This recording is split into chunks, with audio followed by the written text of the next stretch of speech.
कि उसने बहन जी को नेता माना। और आज हर सरकारी ऑफिस में आप जाकर के देखो, बताओ कौन ऐसा मुस्लिम नेतृत्व है उस पार्टी में? क्या मुसलमानों का वोट? मुसलमान नहीं है क्या? महबूबा मुफ्ती मुसलमान नहीं है क्या? नहीं, चुट्टा के साथ कहाँ जाएंगे भाई? चोर चुट्टा से क्या मतलब है? हमारा नेता कोहिनूर है, बेदाग है और बेदाग ही रहेगा। हमारी ताकत होती है, ये अगर सीखना है हमारे मुसलमान भाइयों तो बहन जी से और दलित समाज से सीखो। भारतीय जनता पार्टी की बी टीम अगर कोई है तो वो इंडिया गठबंधन है। वो दुकानदार हो या चौकीदार हो, और पार्टियां जात की राजनीति करता है। नमस्कार, आप देख रहे हैं द इंडिया टीवी और मैं हूं आपके साथ सद्दाम करीबी। मैं इस वक्त हापुड़ में मौजूद हूं। यहां पर एमआईएम के जो है बैठक हो रही थी। 2024 को लेकर क्या कुछ रणनीति तैयार हुआ है, हमारे साथ बात करने के लिए पंडित मनमोहन झा गामा मौजूद है। उनसे जानने की कोशिश करेंगे वो इसको किस तरह से देखते हैं, उनकी क्या राय है। बहुत बहुत शुक्रिया वक्त देने के लिए। बहुत बहुत धन्यवाद आपका। बहुत बहुत धन्यवाद आपका। ये बताइए कि आज क्या कुछ बैठक में बातचीत हुई, 2024 को लेकर क्या कुछ रणनीति तैयार हुआ? देखिए, हम ऑल इंडिया मजलिस इत्तेहादुल मुस्लिमीन के कार्यकर्ता आज पश्चिम कार्यालय पर अपने प्रदेश के अध्यक्ष, मजबूत जानदार शानदार अध्यक्ष शौकत अली साहब के नेतृत्व में समीक्षा बैठक थी। पूरे पश्चिम उत्तर प्रदेश के जिला और महानगर और विधानसभा की टीम, नगर अध्यक्ष सभी लोग उपस्थित थे। और जब राजनीतिक लोग बैठता है तो चर्चा राजनीति की ही होती है। और सामने मिशन 2024 है।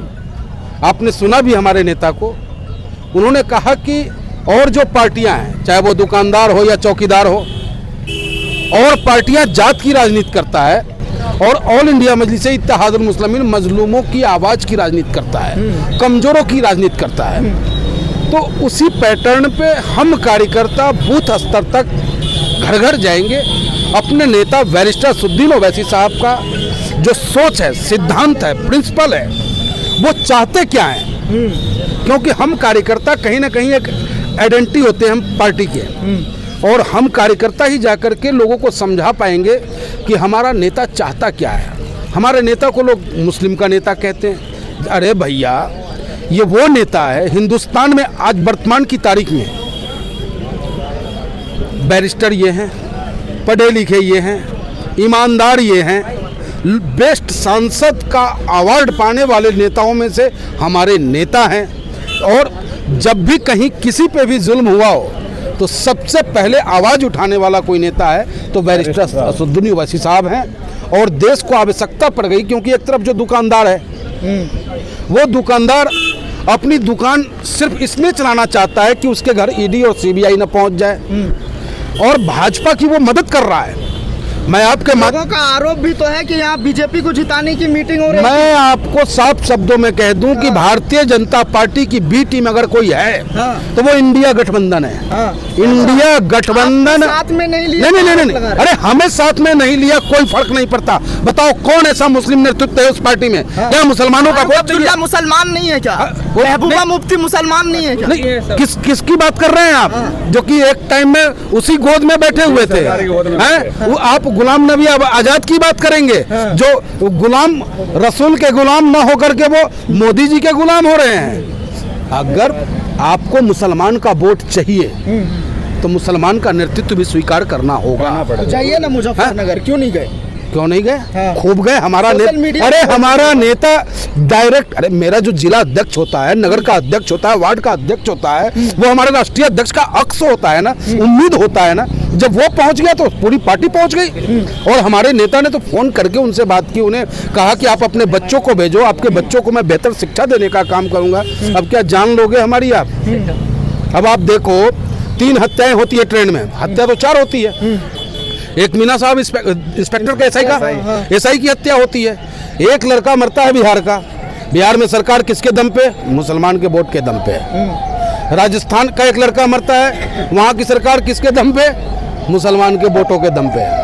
और एक लड़का मरता है हैदराबाद का, जो मोबाइल की दुकान में वो काम करता है। वहाँ सरकार में हमारी हिस्सेदारी है। मात्र 7 विधायक हमारे पास है। लेकिन आपने देखा, पूरे हिंदुस्तान ने देखा कि राजनीति में अगर आपकी भागीदारी है, हिस्सेदारी है, तो आपको ताकत मिल सकता है, आपको सम्मान और न्याय मिल सकता है। और ये दिखाने का काम ऑल इंडिया मजलिस इत्तेहादुल मुस्लिमीन के फायर ब्रांड नेता हमारे बड़े भाई अकबरुद्दीन ओवैसी साहब ने किया। और विधानसभा के अंदर में आंखों में आंखें डालकर विधानसभा स्पीकर से कहा कि स्पीकर सर, वो महिला बेवा हो चुकी है, गरीब है, 3 बच्चे हैं, उनके लिए सरकारी नौकरी की मांग आपसे ऑल इंडिया मजलिस इत्तेहाद मुस्लिमीन करता है, सरकारी फ्लैट की मांग करता है, बच्चों को कंपनसेशन की बात करता है। और उसी वक्त में विधानसभा स्पीकर ने कहा कि मैं अभी सरकारी नौकरी का लेटर जारी करता हूं, आदेश देता हूं, सरकारी फ्लैट देता हूं, 50 लाख रुपया कंपनसेशन मिला। तो अब हिंदुस्तान के हमारे अक़लियत और मुसलमान भाइयों को सोचना होगा, और सिर्फ मुसलमान भाइयों को ही नहीं। अरे भैया, भाजपा वाला विधायक न जाने कितने हिंदू गरीब का मकान कब्जा कर लिया, उसका भी दर्द ढूंढ लो। यहाँ तो ये वो लोग हैं कि हिंदू मर जाए या मुसलमान, इनको अपने सत्ता से मतलब है और कुछ नहीं है। और हमें में ऑफर मिलेगा तो जाएंगे, मतलब ही नहीं है भाई। हम चोर चुट्टा के साथ कहाँ जाएंगे भाई? चोर चुट्टा से क्या मतलब है? हमारा नेता कोहिनूर है, बेदाग है और बेदाग ही रहेगा हमारा।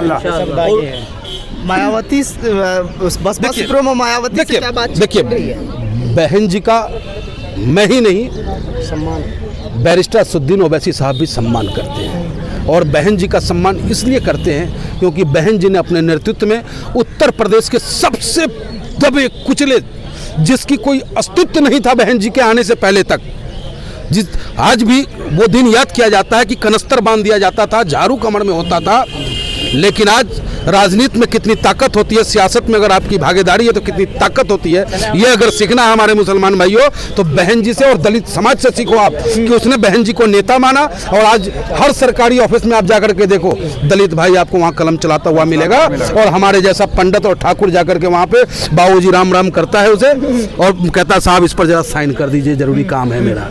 अच्छा, पतंग और हाथी अगर साथ में चुनाव लड़ते हैं, क्या रिजल्ट होगा? देखिए, बहुत बेहतर रिजल्ट होगा। ये तो हम सब चाहते हैं, पूरे उत्तर प्रदेश की आवाम चाहती है, हिंदुस्तान चाहता है कि एक तरफ चौकीदार है जो खड़ा रहता है और चोरी करवाता है, चौकीदार ही तो माल गायब करवा रहा है, और दूसरी तरफ दुकानदार है कि सिर्फ अपना ईडी और सीबीआई से बचने की व्यवस्था कर रहा है। तो थर्ड फ्रंट की कैसा मोहब्बत, नूह जल गया झांकने तक नहीं गए आप।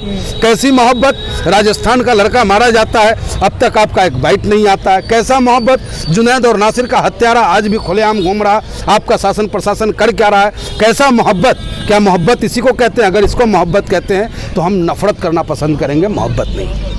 चैनल को लाइक, शेयर एंड सब्सक्राइब करें और बेल आइकन दबाना ना भूलें।